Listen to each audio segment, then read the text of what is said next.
Biblioteca Palácio de Alveias. Estamos aqui a celebrar Irizaldo Moita em Lisboa, nos 100 anos do seu nascimento. Este ciclo, dedicado a Irizaldo Moita, resulta de uma colaboração entre o CAL, Centro de Arqueologia de Lisboa, e o GEL, Gabinete de Estudos Oliciponenses, particularmente hoje com o apoio da Divisão de Rede de Bibliotecas e, em particular, da Biblioteca Palácio de Alveias. A programação neste espaço inclui hoje 2 eventos. A inauguração da exposição Irizaldo Moita, Lisboa, o lugar da escrita, que teve lugar durante a tarde de hoje e que pode ser visitada diariamente no espaço lounge desta biblioteca e que com muito gosto acolhemos, uma vez que foi este o espaço onde Irizaldo Moita iniciou o seu percurso profissional na Câmara Municipal de Lisboa. Em 1954, Irizaldo Moita é admitida na Câmara Municipal de Lisboa como conservadora interina dos museus municipais, tendo iniciado o seu vínculo propriamente dito com a Câmara em 1 de março de 1958 como conservadora do Museu da Cidade, caracterizando-se o seu trabalho por uma abordagem multidisciplinar abrangendo história, arqueologia e museologia. Este percurso consolidou a sua dedicação à cidade de Lisboa e à olicitografia, à história e à cultura da capital. A proximidade do seu gabinete de trabalho com a Biblioteca Central do município, localizada aqui no Palácio de Alveias, foi determinante para a sua pesquisa. Aqui teve acesso a obras fundamentais de autores como Augusto Vieira da Silva, Gustavo de Matos Sequeira, Luís Pastor Macedo, Norberto de Araújo e Júlio Castilho. O estudo metódico dessas referências, associadas ao extenso acervo bibliográfico da biblioteca, alimentou o seu interesse pela história de Lisboa. Os apontamentos meticulosos em blocos A4 resultaram no arquivo sistematizado que se encontra atualmente no Centro de Documentação do Museu de Lisboa. Irizaldo Moita não só preservou, como também ampliou o estudo olicitográfico, colaborando diretamente com figuras como Gustavo de Matos Sequeira, Luís Pastor de Macedo. Além disso, o contacto com o acervo documental de Augusto Vieira da Silva, pertencente ao Gabinete de Estudos Oliciponenses, também apelidado de GEL, também sediado na Biblioteca Palácio de Alveias à altura, consolidou a sua ligação ao estudo da cidade. Ao longo da sua carreira, Irizaldo Moita foi responsável por conceber e coordenar exposições de relevância nacional e internacional, muitas delas apresentadas também aqui no Palácio de Alveias, como Dom João V e o abastecimento de água a Lisboa, as faianças de Rafael Bordal Pinheiro e Lisboa, século XX, nas artes plásticas. Estas exposições reforçaram a importância da Biblioteca de Alveias como um espaço cultural profundamente associado ao seu legado. Após a sua aposentação, em 1994, continuou a colaborar com a Câmara Municipal, sendo exemplo disso a exposição Queiro do Amaral, o arquiteto e o humanista, também apresentada em 1998 no Palácio de Alveias. Pela sua notável contribuição à cidade, Irizaldo Moita recebeu distinções como o grau de Grande Oficial da Ordem do Infante Dom Henrique e a Medalha de Honra da cidade de Lisboa. Lisboa foi o centro do seu trabalho e o propósito da sua vida. Para além da exposição, vamos ter também agora uma conferência. Irizaldo Moita e a Lisboa Quinhentista, pelo professor Fernando António Batista Pereira. O senhor professor nasceu em 1953, correto? Licenciado em História pela Faculdade de Letras da Universidade de Lisboa, é pós-graduado em Museologia pelo Instituto Português do Património Cultural e doutorado em Ciências da Arte pela Faculdade de Belas Artes da Universidade de Lisboa. Como historiador de arte e museólogo, possui uma vasta e diversificada obra publicada, abrangendo os campos da história da arte e da cultura portuguesas, da crítica da arte e da museologia. É autor do conceito e da programação de importantes museus, como o Museu do Oriente em Lisboa e os Museus do Trabalho e do Convento de Jesus em Setúbal. Atua como comissário de exposições nacionais e internacionais em países como França, Brasil e Espanha. Entre os seus projetos de maior destaque estão a primeira exposição do Museu Hermitage em Lisboa, as Ilhas do Ouro Branco, a Casa da Cidadania de Salgueiro Maia e Comptoir du Monde no Château d'Angers. Autor prolífico, escreveu inúmeros artigos e livros sobre crítica de arte, coleções de museus e história da cultura e da arte portuguesas. Entre as suas principais publicações destaca-se Portuguese Art in Time of Maritime Discoveries, Arte Flamenga do Museu de Arte Sacra, como diversos catálogos de museus e exposições que organizou. Contribuiu para a revisão científica da nova história de arte de Jensen e exerceu o cargo de adjunto do Ministro da Cultura para os Museus e Património. Na Universidade de Lisboa, foi professor nas Faculdades de Letras e de Belas Artes, onde ocupou importantes cargos como Presidente do Conselho Pedagógico, Presidente do Conselho Científico e Diretor do Centro de Investigação e Estudos em Belas Artes. Foi o autor dos planos de estudo da licenciatura em Ciências da Arte e do Património e do mestrado em Museologia e Museografia. No dia 6 de julho de 2023, data em que completou 70 anos, lecionou a sua última aula, intitulada Vox, não sei se estou a pronunciar, achei que não iria pronunciar bem, onde fez uma reflexão sobre a voz dos artistas, deixando marcada a sua convicção de que, segundo as suas próprias palavras, a vida começa aos 70. Será um gosto ouvi-lo, Sr. Professor. Muito obrigada.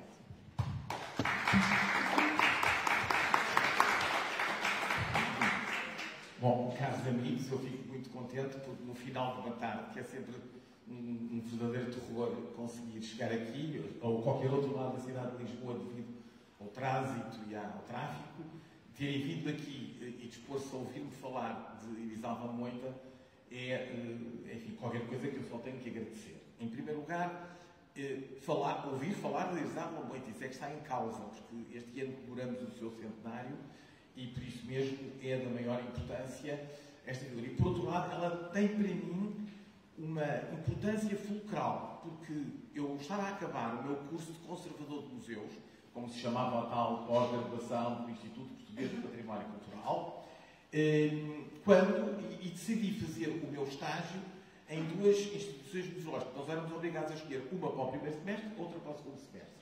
E o primeiro semestre foi Elisalva Moita, obviamente. Porquê? Porque o segundo semestre ia ser em Setúbal, onde eu não ia ter qualquer orientador, porque o museu não tinha diretor, estava totalmente, há 7 anos sem ninguém a dirigi-lo e, portanto, eu ia ocupar todas essas funções.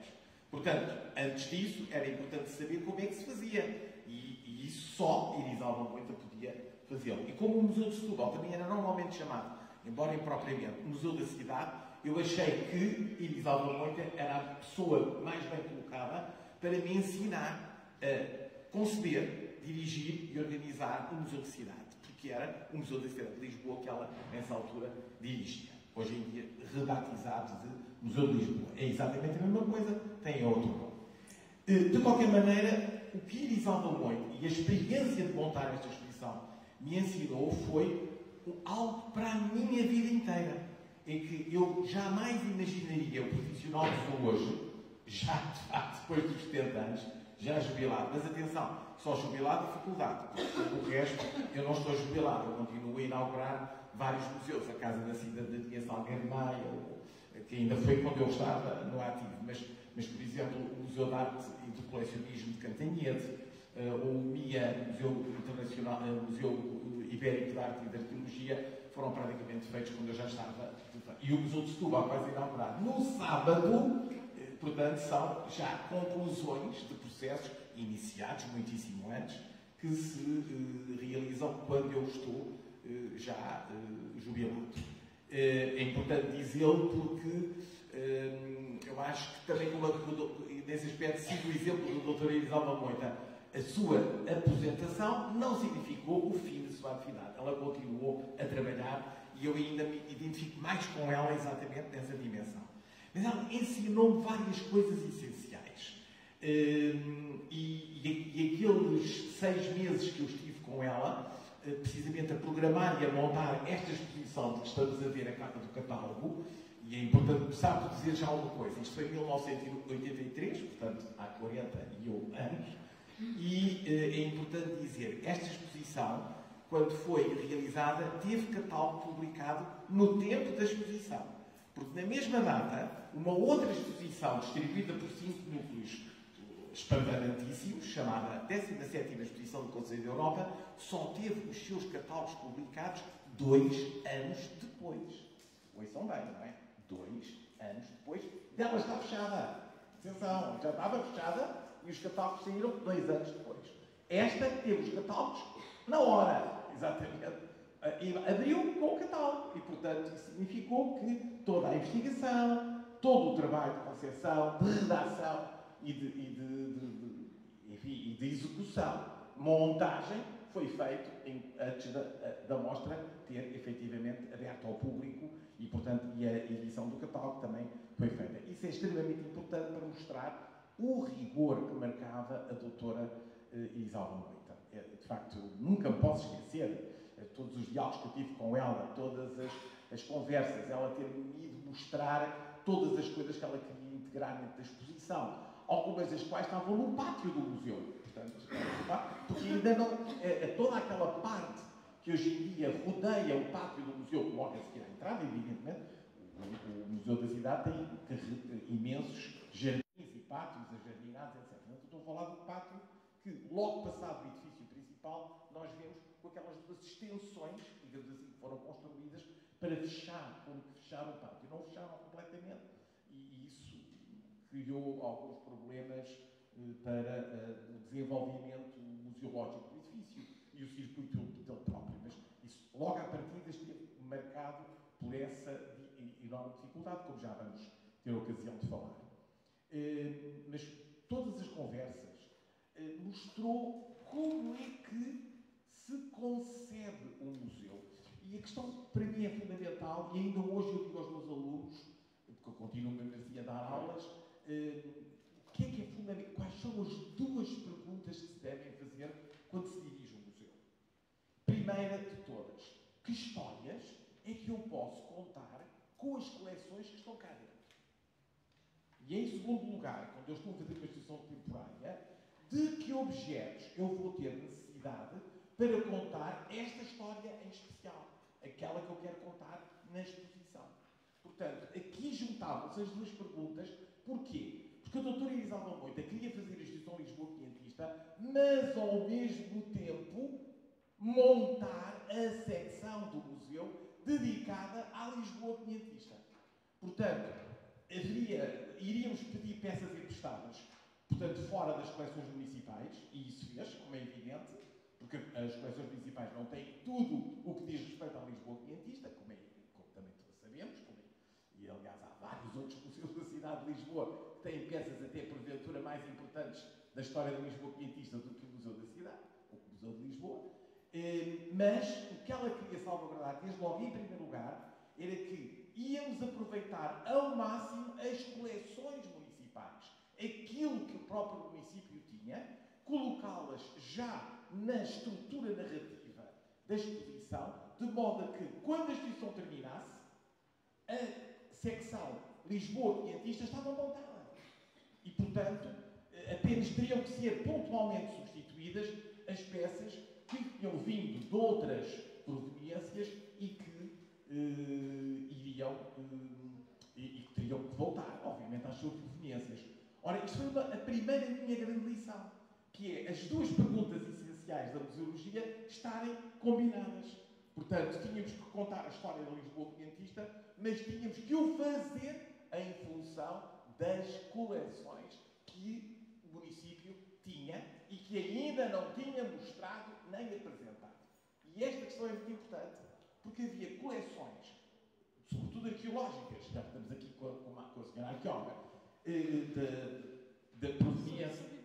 Pronto, agora é bibliotecária, mas como falou de uma secção qualquer de arqueologia que há de estar aí, enfim, havia as peças fundamentais da campanha arqueológica de 1960, quando o método é feito, e na Praça da Figueira é posta a descoberto uma parte do que lá estava por baixo, que é o Hospital de Todos os Santos, como todos nós sabemos, não é? Havia as escavações da Casa dos Bicos e, portanto, muito material da Casa dos Bicos que tinha sido exumado durante a escavação, feita de propósito para lhe permitir, não há problema, para permitir, não sei porquê isto agora não funciona, mas já vamos recuperar isso, para permitir instalar lá o célebre núcleo da 17ª, portanto a Casa de Bico teve que ter um conjunto de intervenções arqueológicas muito considerável e, portanto, havia esse espólio. Portanto, havia espólios arqueológicos que nunca tinham sido efetivamente expostos. No caso até da campanha de 1960, a questão era fundamental porque eles tinham sido publicados na revista municipal, mas nunca tinham sido mostrados ao público. Portanto, era a primeira vez que isso iria acontecer.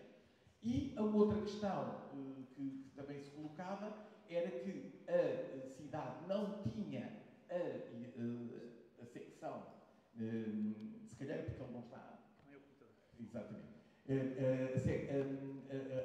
O Museu da Cidade não estava completo, depois das secções relativas à pré-história, à proto-história, faltava a Idade Média e a Lisboa quinhentista, e era a ocasião para o fazer. Porquê? Porque este circuito iria permitir ligar com as salas onde estava apresentada, ou melhor, a galeria onde está ainda hoje apresentada, a famosa maquete de Lisboa antes do terremoto de 1735. Portanto, a exposição Lisboa quinhentista constituía o último elo ao nível do resto de chão que ligava os tempos pré-históricos anteriores à formação da nacionalidade, como quisermos, até chegarmos ao século XVIII, onde estava a cozinha montada dentro do Palácio Pimenta e, na sala ao lado, os belíssimos painéis de azulejos de Lisboa antes do terremoto, com a maquete de Lisboa antes do terremoto. Portanto, este era o objetivo da doutora Elisalva. E é um objetivo que eu considero que ainda hoje tem que vir com qualquer coisa de sustentabilidade. Não vamos gastar dinheiro, vamos fazer uma exposição espamparante, que em seguida é totalmente desmontada. Não. Vamos gastar o pouquíssimo dinheiro que a Câmara dava para fazer exposições, que se calhar ainda continua a dar, não sei. Enfim, essas são questões que eu não vou discutir. Está aqui ainda por cima o diretor municipal da Cultura, deve achar que eu estou a ser de um enorme abuso, mas ele tem que se habituar a que eu sou assim, portanto não há nada a fazer. E eu aos 70 anos, 71 já neste momento, já não tenho filtros. Já não vou dizer o que é politicamente correto. Digo aquilo que eu penso. Ponto final. E, de facto, a doutora Elisalva estava certa. Não era necessário, depois de fazer a exposição, ter que outra vez gastar novo dinheiro para montar o museu. Portanto, ela fazia 2 em 1. Montava o museu e, simultaneamente, fazia uma exposição temporária. E isso era, de facto, da maior importância. E foi isso que eu considero que foi absolutamente decisivo para a minha aprendizagem. Eu, nos meus primeiros anos em Setúbal, também marcados pela pobreza, muito obrigado, deixe ficar assim, é melhor, também marcados pela pobreza, digamos assim, de recursos, eu fiz também segui o exemplo da doutora Elisalva. Quando tínhamos que fazer qualquer intervenção importante dentro do museu, era a pensar, efetivamente, de que ela não durava apenas o tempo da exposição, ela contribuía de alguma maneira para isso. Nos últimos anos, inclusive, eu tenho ido mais longe nessa visão de sustentabilidade e, por exemplo, uma exposição que eu organizei no Palácio das Laranjeiras, concretamente no Teatro Itália, estamos a falar sempre de Lisboa, sobre o Conde Ferrobo, que foi, enfim, uma exposição bastante visitada e muito apreciada. Não houve um plinto, uma vitrine, um painel que se tivesse que fazer. Tudo foi reciclado a partir de coisas que já existiam ou no local, ou no Museu Nacional de Arte Antiga, ou na Torre do Tombo, ou seja, onde nós formos encontrar e que reciclamos para essa exposição. E eu considero que hoje em dia é isso que se deve fazer. Reciclar. Eu assisti exatamente o contrário de tudo isto que estou a dizer na Comissão dos Descobrimentos, que era o fartai e a homenagem. Cada exposição refaziam-se todas as vitrines, todos os painéis, gastavam-se rios de dinheiro. aproveitavam os materiais museográficos. E eu considero que no país que nós vivemos e em que estamos, é absolutamente criminoso fazer uma coisa destas. Podem dizer que os designers, mas assim está-se a limitar a criatividade. Não, não. Está-se a potenciar a criatividade. Porque se exige que se faça de novo com aquilo que já existe. E é sempre possível refazer a imagem a partir de qualquer coisa que já existe. Ora, portanto, a primeira lição que eu aprendi da doutora Elisalva foi esta que eu vos acabei de dizer e que marcou toda a minha existência e mais até as últimas produções que eu tenho vindo a fazer, onde teorizo precisamente essa sustentabilidade da ação museológica. Palavra que, obviamente, no tempo da doutora Elisalva Moita já nem sequer ainda existia com esta aplicação, como é evidente. E, portanto, ela nunca pôde usá-la, mas seguramente que ela é pioneira também a esse nível. Ora, isso é o que está aqui dito no texto, portanto, e aqui temos precisamente o famoso pátio do museu, não é? Portanto, vocês estão a ver que o pátio não ficou fechado, porque na fotografia de baixo vocês veem a abertura. Ou seja, quando se visita o museu, a pessoa tem que sair de uma porta e entrar por outra. Portanto, tem que passar episodicamente no exterior para voltar outra vez a entrar. Em rigor, há uma passagem subterrânea. Há uma passagem, ainda continua a existir. Exatamente. Que é, no meio daquela última sala e na meio desta segunda sala, deste lado, há uma escada que liga a uma passagem subterrânea, só que isso nunca chegou a ser utilizado. Nem agora está a ser utilizado. É uma pena, ou para já, pela simples razão de que está lá, é uma hipótese. Hoje em dia há muitas maneiras de fazer com que uma escada não seja um obstáculo, porque há estratégias e modos de utilizar elevadores de escadas e plataformas, etc., para vencer as escadas. Portanto, e isso era o que inicialmente estava pensado. Só que naquela altura se percebeu que, não estando a tal passagem subterrânea completada, nós não podíamos, inevitavelmente, usá-la. E, portanto, as escadas foram tapadas com uma estrutura para, a partir dela, se fazerem expositores, sobretudo de documentação. Basicamente era de documentação. E, portanto, continua a ter que sair por uma porta e entrar na porta seguinte. Portanto, episodicamente sai-se da atmosfera controlada, fica-se à intempérie e voltas outra vez a entrar na atmosfera controlada. Pronto, é um assunto que ainda não está resolvido e que eu espero que algum dia haja cabeça para resolver esta questão, que finalmente não é assim tão complicada. Mas isso data precisamente desta altura. Ora, aquilo que era importante nesta exposição era que houvesse uma narrativa coerente, ou seja, que se contasse uma história. E essa história era a imagem da cidade e a vida cotidiana dos seus habitantes. Essa era o objetivo. Por isso é que a exposição se chamava Lisboa Quinhentista, a imagem e a vida da cidade. Portanto, havia toda uma parte inicial dedicada à iconografia da cidade de Lisboa, que eu deixei por acaso para o fim, porque, enfim, até porque a esmagadora maioria da iconografia da cidade dessa época não está no Museu da Cidade, portanto, ela teve que ser ou pedida emprestada ou reproduzida para poder ser estruturada e apresentada e estudada. Evidentemente que no catálogo tudo isso era feito com bastante detalhe, na exposição não era tão extensamente tratado, mas estavam lá todas as panorâmicas da cidade, desde as do Braunio a, sobretudo, a vista de Leiden, que é uma vista extremamente importante, de que só não tem exatamente o Palácio de Ribeira, de resto é uma vista extremamente completa e minuciosa e rigorosa. Claro que nesta altura, em 1983, ainda não tínhamos descoberto nem a pintura do chafariz de alguém, nem as outras duas pinturas que estão em Inglaterra, pinturas essas que tiveram na exposição Global City, a Lisboa Global.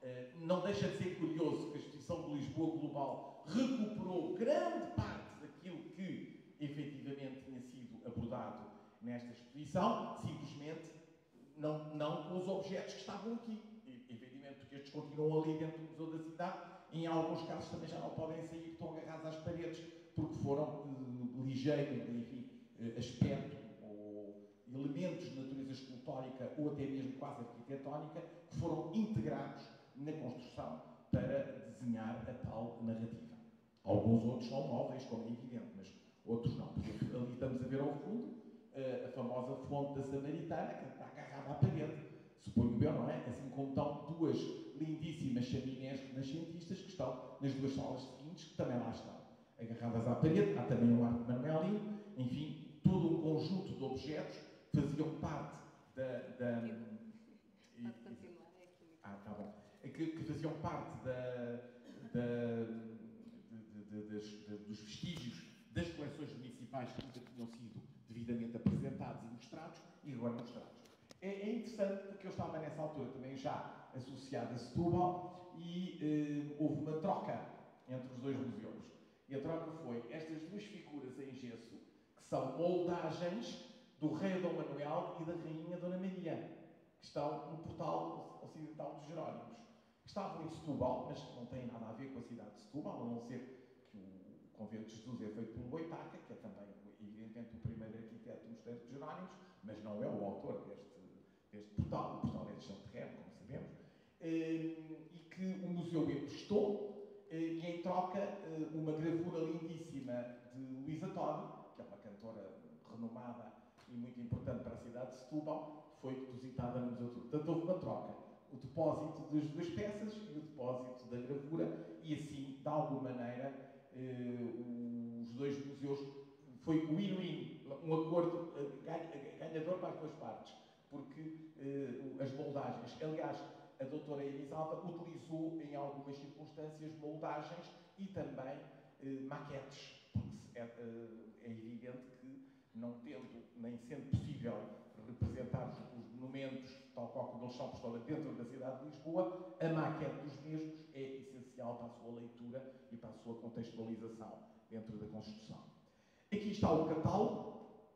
O catálogo ali, por exemplo, é a perspectiva de Leiden, portanto, até apresentava-se no máximo possível em desdobrável, portanto, que permitia tê-la, se não no tamanho natural, muito próximo do tamanho natural, não é de facto o tamanho natural, mas muito próximo do tamanho natural, que era a primeira vez que se conseguia fazer também numa publicação de natureza científica, que era este catálogo, e depois todo um conjunto de textos introdutórios. A doutora Elisalva obrigou-me a escrever um dos meus primeiros textos, portanto, há 40 anos, 41 anos, de grande responsabilidade sobre atitudes e mentalidades, porque era exatamente a partir de uma série de imagens dos livros de horas e das iluminuras que não estão no Museu da Cidade de Lisboa, mas estão na Biblioteca Nacional, no Arquivo Nacional do Tombo, etc., conseguir interpretar os modos de vida e as crenças e as atitudes perante a morte ou perante a vida dos lisboetas do século XVI. E foi isso que eu tentei fazer nesse texto, a que chamei Atitudes e Mentalidades. Nessa altura eu era professor e a Ana Cristina foi minha aluna de História Cultural e das Mentalidades séculos XIV a XVIII, portanto era o mais possível a época que estávamos aqui a tratar. Depois é que me dediquei mais, quando passei para Belas Artes, à História da Arte. Ora, exatamente aqui, só para vocês verem que aqui é à esquerda, à vossa direita é a visão atual e à vossa esquerda é a exposição. Portanto, há várias das peças que estiveram na exposição que continuam a fazer parte do discurso museológico atual desta secção do museu. E porquê? Porque elas são essenciais, quer dizer, não é possível tirá-las. Nenhum museu tem nas suas coleções outras que as possam substituir. Portanto, lá está aquela ideia inicial de, ao mesmo tempo que eu faço uma exposição temporária, monto a secção do museu dedicada a essa temática, continua a perdurar nos dias de hoje. Ora, o objetivo era reunir o maior número de objetos artísticos e culturais. Quando eu digo culturais, são os arqueológicos, são os vestígios monumentais, como bocetes de abóbadas, fechos de abóbada, fragmentos de coluna, capitéis, etc. Tudo aquilo que, no fundo, vem normalmente da intervenção arqueológica e que se juntavam também. Portanto, não era apenas um museu arqueológico, também não era um museu de arte, era um museu multidisciplinar que misturava todas as disciplinas num discurso contínuo para mostrar o que teria sido a cidade e o que era a história da cidade. E por isso mesmo esta Fonte da Samaritana, que é uma peça extraordinária, enfim, da década de 30, 40, não pode ser muito mais do que isso, mas ao mesmo tempo também um cruzeiro manuelino, portanto um fragmento do cruzeiro manuelino, porque ainda lhe falta um fusto, como é evidente, um fragmento do cruzeiro. Temos o Cruzeiro de Reis, mas está no sítio, portanto não pode ser levado para o museu. Portanto, estas presenças de pequeninos elementos arquitetónicos que se conseguiram recuperar e introduzir na narrativa eram absolutamente essenciais. Assim como, evidentemente, estes cofres-fortes do século XVI e XVII, não é? As chamadas burras, não é? Porque elas levavam moedas e outros documentos valiosos para o Oriente, nas naus da carreira da Índia, e por isso mesmo a presença destes objetos é essencial, sobretudo na cidade, de onde partiram, não direi na etapa inicial, mas seguramente nas etapas mais decisivas, as viagens marítimas que conduziram à primeira globalização. Não podemos esquecer que Lisboa está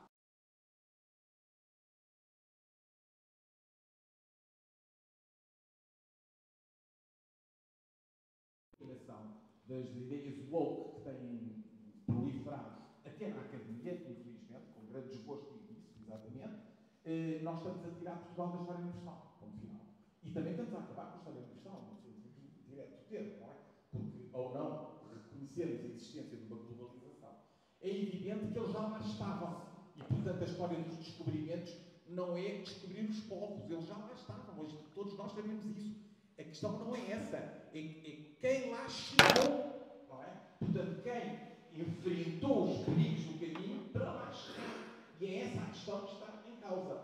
Descobrimentos é nessa dimensão, descobrimentos marítimos, das rotas marítimas, das estradas que estabeleceram o comércio mundial. Efetivamente, o comércio à escala mundial. É isso que está em causa e que é isso que tem muita pena que o Presidente de Câmara, que já não está ativo, como é evidente, que fez essa promessa, depois recuou e finalmente até perdeu as eleições. Pronto. O drama, se calhar, os lisboetas penalizaram. Olha, eu não voto em Lisboa porque eu, infelizmente, estou recenseado noutro concelho, mas eu teria tê-lo-ia penalizado exatamente por ter feito a promessa e depois recuado, sem justificação nenhuma dessa promessa. Portanto, como podem calcular, mais uma acha para a fogueira, não é? Que com certeza já estará a arder aí com a minha efígie nos santuários woke deste país, não é? Portanto, já estará a arder, mas eu não tenho problemas nenhuns porque não, esse fogo não me atinge, não é?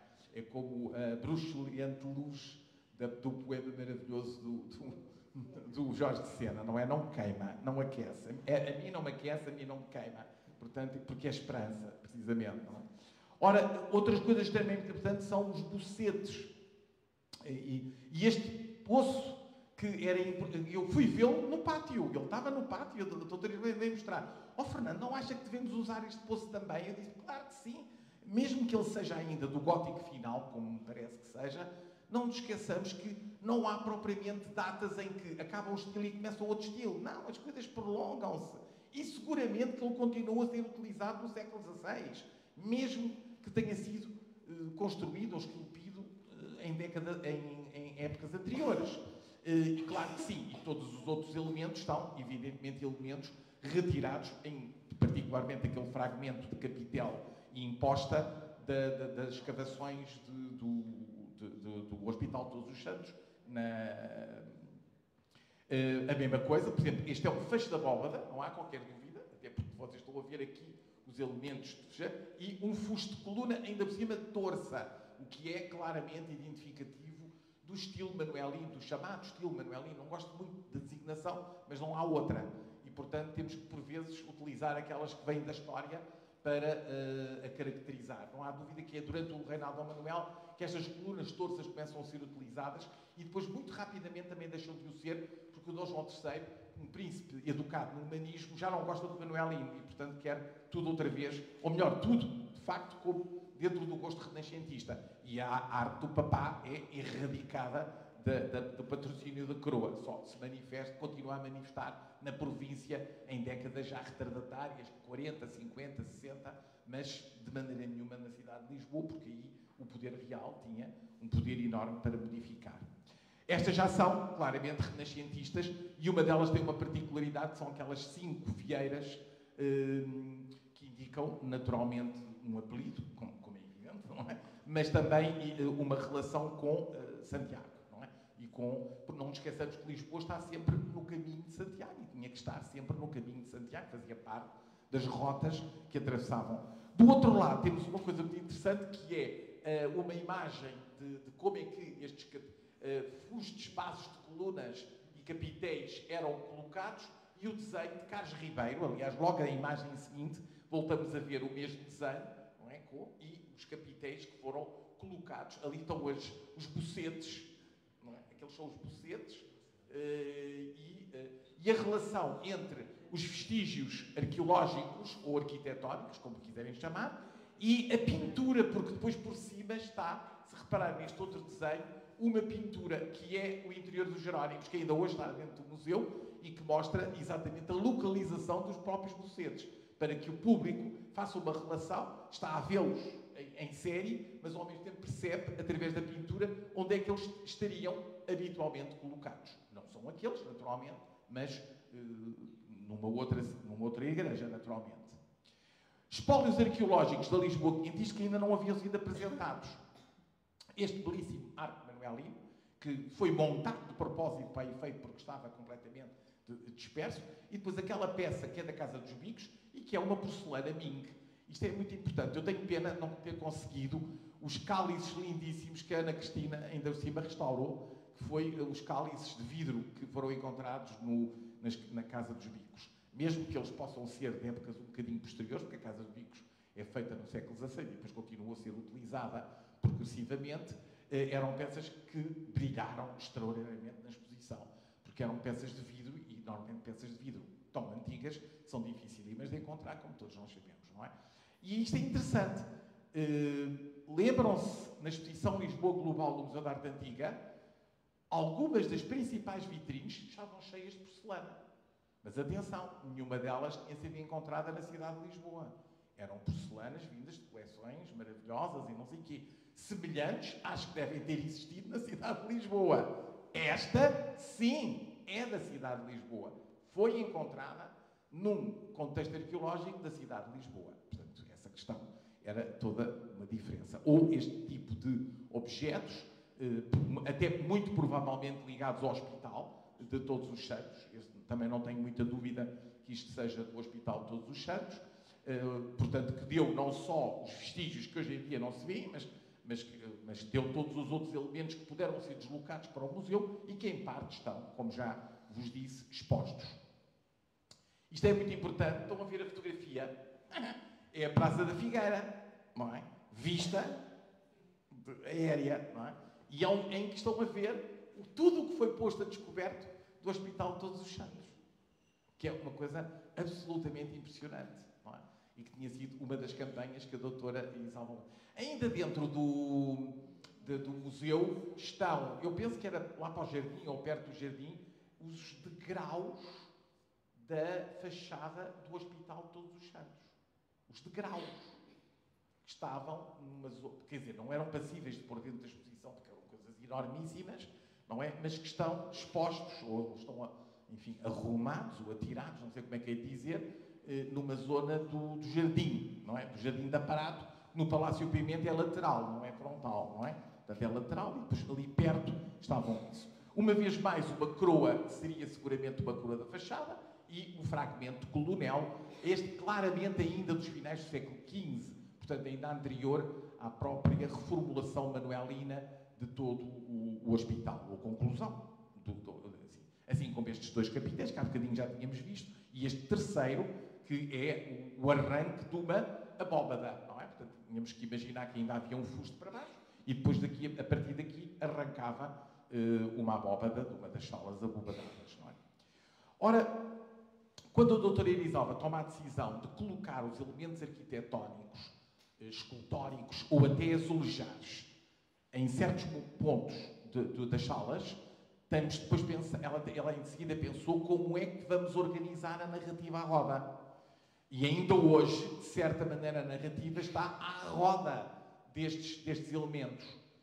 Claro que aquela azulejo enxaquetado que vocês veem ali à volta, eu penso que é um cenário, não é o azulejo verdadeiro. Mas depois há painéis de azulejo situados noutros pontos da parede que permitem uma leitura que estão mais deste lado. Já vamos ver na imagem a seguir.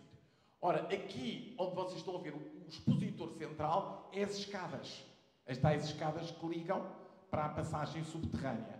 E essas foram transformadas em expositores. Sobretudo de documentação ou de fotografias, de peças de documentação que não podiam vir. E até, em alguns casos, com vantagem, porque algumas das livros de horas, dos quais estas imagens eram provenientes, são peças com 9 centímetros, 11 centímetros, portanto, enfim, minúsculas. Ora, apresentadas em reprodução fotográfica ampliada, elas permitiam uma leitura que o original jamais permitiria. Claro que o Foral da cidade de Lisboa e outras, o Compromisso da Misericórdia, etc., estavam cá. Mas aí eram por empréstimo, então não pertencem ao museu, pertencem a outras instituições, à Santa Casa e à Biblioteca, o Arquivo Municipal. Aqui está a outra visão. Portanto, é a mesma sala com a visão ao contrário. Parem nos painéis de azulejo, vocês veem ali, e depois lá ao fundo o que é que está? A maquete de Lisboa antes do terremoto.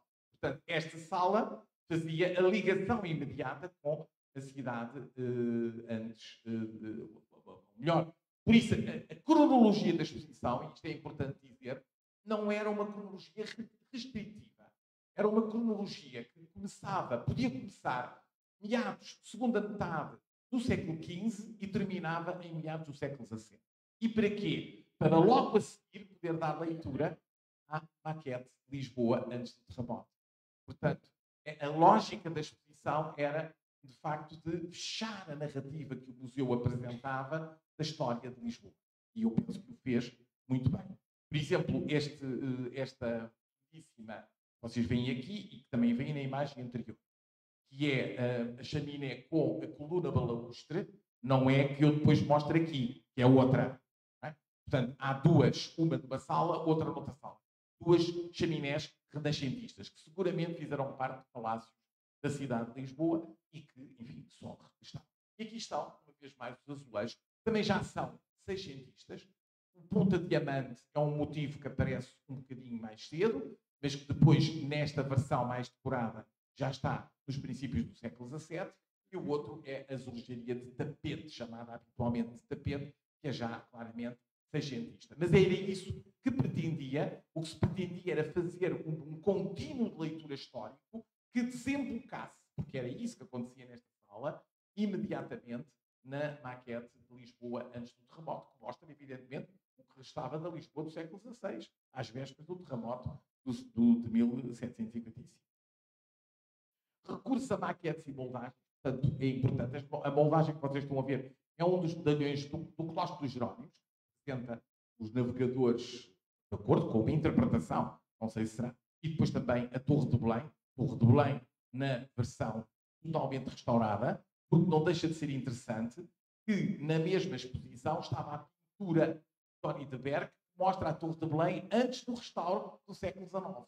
Portanto, podíamos comparar perfeitamente o que era a Torre de Belém antes do restauro e a Torre de Belém, como se apresenta na maquete, depois do restauro. Aqui está.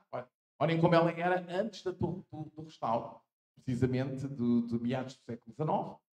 E, finalmente, a grande perspectiva dos Jerónimos, absolutamente extraordinária, e que hoje está em frente à maquete dos Jerónimos, que é uma maquete cortada ao meio, para permitir ler não só a volumetria exterior da igreja, mas também a sua organização planimétrica interna. E uma visão do século XIX, atenção, não é muito longe daquilo que nós hoje ainda temos do edifício. Portanto, eu não vejo, aliás, inconveniente nenhum em que nós tenhamos peças de outras épocas que nos retratam peças do passado. Não só porque elas são cultura crítica relativamente a essas peças, mas também são imagens mostram o registro desses monumentos ao longo da própria história. Portanto, estarem na exposição no século XVI não tem problema nenhum, porque também estão indicadas como sendo pinturas do século XIX, não pinturas do século XVI. Aliás, não há nenhuma pintura do século XVI que represente a dita Torre de Belém, a não ser uma suposta visão da Torre de Belém poderá estar nos Mártires de Lisboa, 4 pinturas que pertenceram a uma capela dos Mártires de Lisboa, na Igreja de Santos, penso eu, que estão hoje em Ponta Delgada. Pinturas essas que eu penso que vieram para a exposição na altura, penso ainda hoje, ao Museu Carlos Machado de Ponta Delgada. Ora, no inventário da iconografia de Lisboa quinhentista, um dos grandes momentos que estava aqui era, evidentemente, o estudo de Alexandre Massai para a barra da cidade de Lisboa. E esse, evidentemente, a doutora Irisalva era um destaque imenso, que era, evidentemente, uma obra extraordinária e um original, ao contrário das cópias que ela se viu forçada a ter da perspectiva de Leiden e de outras perspectivas que o museu não tem nos originais. Mas, obviamente, também tinha, e evidentemente que se mostrou, a famosa planta de Tinoco, ou melhor, eventualmente a cópia da planta de Tinoco, o que estamos a ver é a cópia da planta de Tinoco, verdadeiramente, que mostra também a planta de Lisboa anterior ao terremoto Anta Baixa, antes da reforma pombalina. E, portanto, o bairro Alto também, em parte, e isso é extremamente importante para a iconografia e, sobretudo, aquela que está nas coleções municipais. Agora, não interessa se são do museu ou se são de outras instituições municipais, mas que fazem parte das coleções municipais. Evidentemente que as plantas de Braunio, ou as vistas de Braunio, eram essenciais.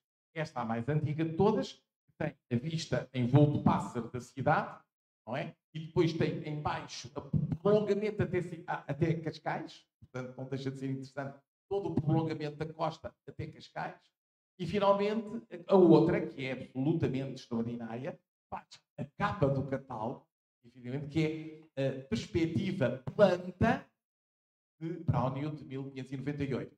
Esta é extraordinária porque esta mostra-nos a organização de forma exemplar, de facto. Estamos a vê-la, não é apenas uma perspectiva voltada, estamos a vê-la em completa perspectiva aérea, total. Não? Interessante, sem haver qualquer viagem aérea, como é que é possível o espírito humano conceber esta realização? Então aqui o bairro Alto está perfeitíssimo, não é? Está também toda a Alfama, está aquilo que, enfim, poderá ser chamada Baixa, mas que não tinha ainda, evidentemente, o traçado que hoje em dia tem, o Rossio, perfeitamente, a Sé, o Hospital de Todos os Santos, o Terreiro do Paço, com o Paço da Ribeira, tudo isto com uma nitidez e uma definição absolutamente essenciais. E não era por acaso que ela foi escolhida, esta peça, como a capa de catálogo, porque era, sem dúvida nenhuma, mais explícita. Para além disso, temos também duas questões identitárias muito fortes que o Museu da Cidade nunca pode esquecer, que é o culto de São Vicente e o culto de Santo António. Há um museu dedicado a Santo António, enfim, não há o dedicado a São Vicente. Mas eu gostaria só de chamar a atenção que o culto de São Vicente é o primeiro cimento da unidade nacional. As pessoas têm que pensar, e isso foi, não sou eu a dizer, é o Sr. Padre Ais do Nascimento, que quando editou os livros de milagres do São Vicente, demonstrou. São Vicente era o único santo que era simultaneamente cultuado pelos cristãos do Norte e pelos cristãos moçárbicos. Portanto, podia fazer o cimento entre essas duas fés cristãs. E essa questão é essencial para nós compreendermos que isso até acontece na cidade de Lisboa. E quando olhamos para os painéis de São Vicente, que são evidentemente o que resta do altar de São Vicente da Sé de Lisboa, descrito por Francisco de Holanda, em 1549, aí percebemos claramente que São Vicente tinha uma importância decisiva em toda a Idade Média e ainda no século XV para a definição de uma identidade nacional. Não só relativamente a todos os grupos sociais da cidade de Lisboa que lhe estão a agradecer a intercessão de milagres que lhe foram concedidos, é isso que os os 6 painéis representam, assim como à corte, e é por isso que Afonso V e o seu filho, Príncipe João, lhe agradecem as campanhas da África, porque ele é executado depois da última de todas, que é Erzília, em 1471, e finalmente, enfim, todos nós sabemos que no século XVI, quer Dom Manuel, Dom João III procuraram sempre, enfim, beneficiar este altar. Ora, por isso, a doutora Irisalva tinha feito uma exposição dedicada ao culto de São Vicente, antes desta exposição de Lisboa. Ela, curiosamente, não achava, porque ela fazia parte de uma geração que tinha lido o livro do Adriano Gusmão, que está muito bem, simplesmente, mais popista que o Papa, recusa-se a aceitar a tese do professor de latim, José Saraiva, do José Hermano Saraiva e do António José Saraiva, enfim, e avô do, não sei que é Saraiva, um jornal qualquer, e que dizia que a figura é um infante santo. E depois perguntava, a certa altura, no seu estudo, que é um chorrilho de coisas erradas, coisas deste estilo. É estranhíssimo que nós depois vamos ver a iconografia do infante santo no portal de Jerónimo, portanto, uma coisa 30 anos depois, é? E a iconografia não é igual. Daqui ele devia tirar a conclusão, é porque o painéis de São Vicente não representam o infante santo, mas sim São Vicente. Yeah. Ponto, não é? Mas teimosamente não quis, e durante muito tempo, como era uma espécie de tese da oposição ao regime de Salazar, estão a ver, não é? Portanto, o regime de Salazar tinha validado a tese do Dr. José de Figueiredo e tinha validado toda a tese oficial, era a tese oficial. Portanto, as pessoas da oposição não queriam acreditar que aquilo fosse São Vicente. Podia ser, então, o infante santo. E como o infante santo era a tese alternativa, lá ficou ela. O Adriano Gusmão não quis dizer que é o infante santo, mas também, coisa que nenhum historiador deve dizer, ficou no ninho. Não é? Nem sim, nem não. Ora, não pode ser. O historiador tem que decidir, não é? E, portanto, obviamente, apesar do livro ser brilhante, e a doutora Irisalva, infelizmente, fazia parte dessa geração do ninho. Não é? E, portanto, não quis nunca aceitar, mas com ela, como é evidente, não é? Que aquilo que estávamos a ver era São Vicente e não. Portanto, ainda vivia na cabeça dela uma mulher, uma consciência democrática extremamente afirmada, portanto, anti-salazarista profundamente, e, portanto, de certa maneira, ainda herdava toda essa questão. Portanto, quando fez a exposição do culto a São Vicente, painéis de São Vicente não faziam parte desta questão, também é evidente. Não é? Portanto, outra dos seus pecados mortais, mas pronto, todos nós, qual é que é o de nós que vai para a cova perfeita? Ainda está para acontecer, com certeza, não é? Portanto, na realidade, pronto, era um dos seus defeitos. Já Santo António, depois começou a absorver os milagres de São Vicente. Portanto, os milagres de Santo António, se formos analisar bem, um por um, muitos deles eram os milagres de São Vicente, entretanto atualizados para milagres de Santo António. Torna-se efetivamente o grande santo a partir do 15 e 26. E não é por acaso duas das pinturas fundamentais, à vossa direita o milagre da burra e à vossa esquerda a bilocação. Ou seja, ele estava em Pádua, mas consegue ir a voar, não sei como, até Lisboa para fazer ressuscitar o homem que vai ilibar o seu pai de ser condenado à forca, porque inocenta-o. Portanto, diz que não foi ele que efetivamente cometeu o crime. Esta questão é muito importante porque este quadro traz um pátio de comédias. E isso é da maior importância à própria história de Lisboa. Não é? Portanto, este quadro não é só está em primeiro plano como milagre de Santo António, é também um cenário que lá está atrás e que é de uma extraordinária importância como documento antropológico, sociológico para a história da cidade de Lisboa. E pronto, e foi isto.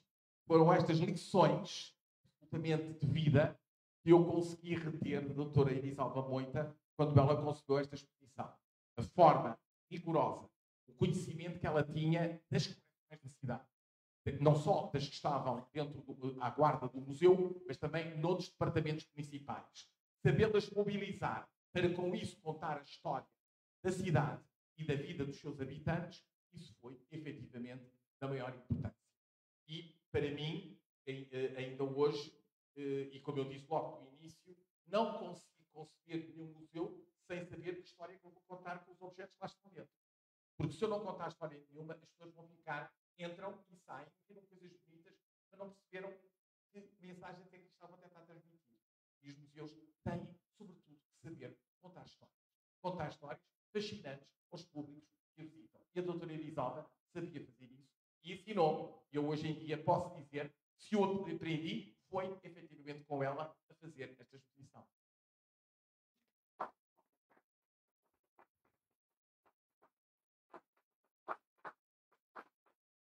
Obrigada, Sr. Professor, pela presença, pela disponibilidade de ter estado connosco hoje e pela excelente conferência que nos acabou de oferecer. Muito obrigada.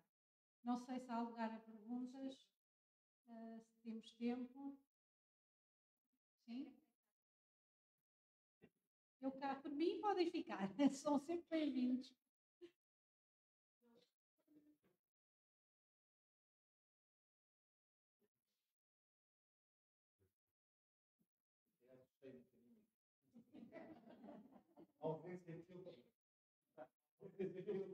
Estou um pouco audiência, mas não tenho medo.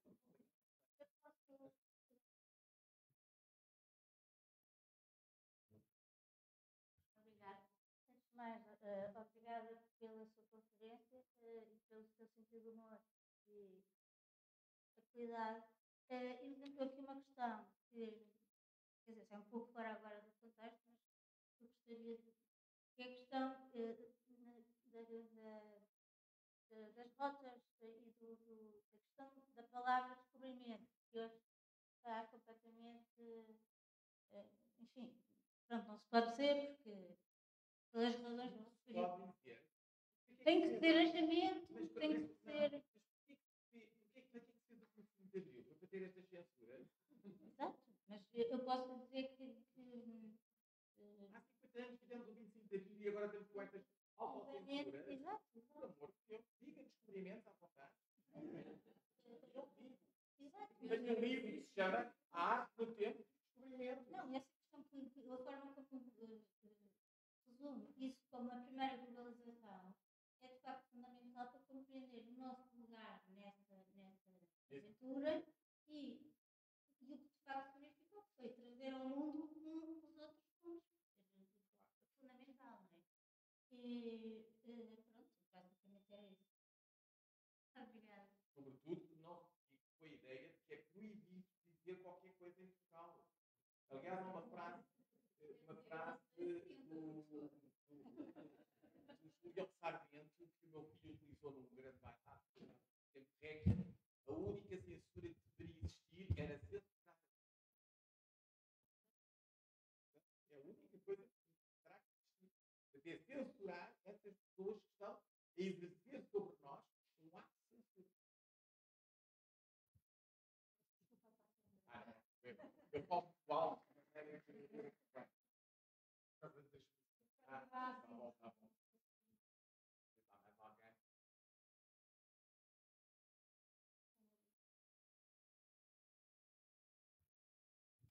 Boa noite. É só para complementar.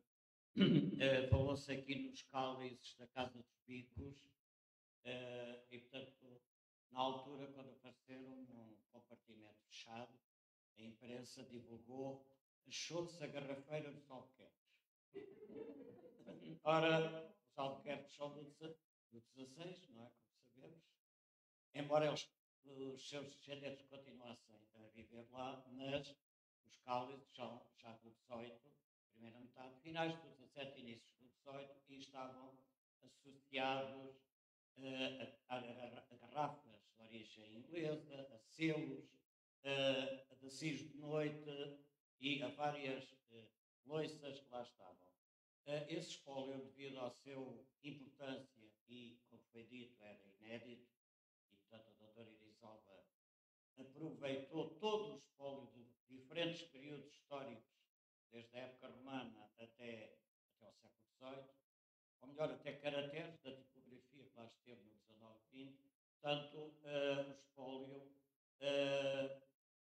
neste caso fui eu, que o enviei para Conímbriga, era um laboratório que existia na altura.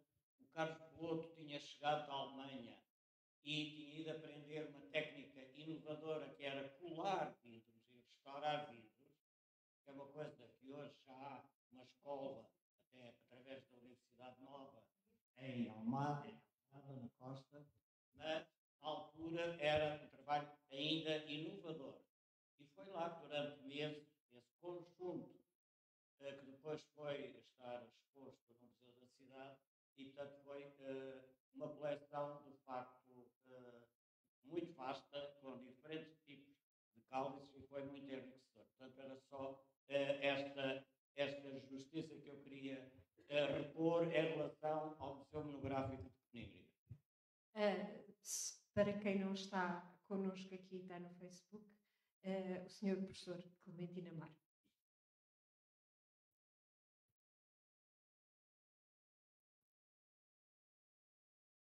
Doutora Cristina Leite. Vou só acrescentar uma coisa ao Clementino, que eu penso que ele falou isto por causa do professor Fernando António ter dito que eu é que restaurei. O que ele se queria referir, e tu sabes bem, que eu passei meses no Museu de Arqueologia contigo a colar, a fazer puzzles para conseguirmos fazer os tais copos. Punhamos com fitinha e cola, lá encontrávamos mais um caquinho, meses. Pronto. O que ele queria dizer é isso. Exatamente, o Centro de Arqueologia da Almada. Era um puzzle, foram meses. Claro, foi isto que o Fernando António disse. Exato. Eu também era.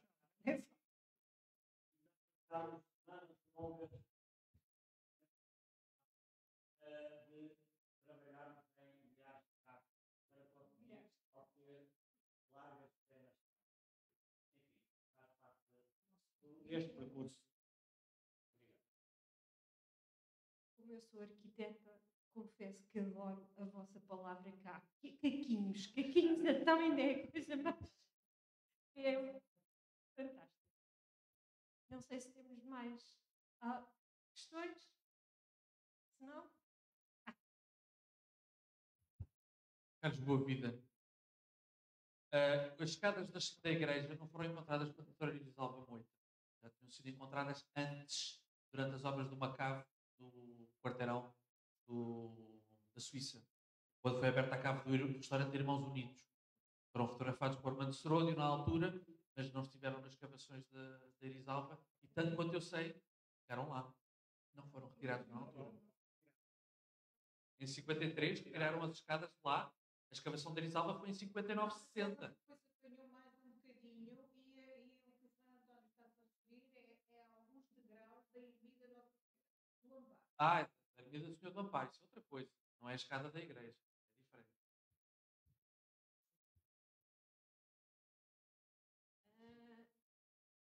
Acabamos por Mas aqui. esses degraus ainda estão no Museu da Cidade. Numa área de reserva. Pois. Já não é fisicamente lá, já não é fisicamente lá no Palácio de Minas. Parece que não há mais questões. Antes de terminar, deixo-vos com a nota de que o ciclo vai continuar no dia 21 de janeiro já de 2025, claro, às 18 horas, com Irisalva Moita e o Teatro Romano de Lisboa, um trabalho, um projeto, uma missão e um futuro poético por Lídia Fernandes. Resta-me agradecer a vossa presença. Muito obrigada e o resto de uma boa noite.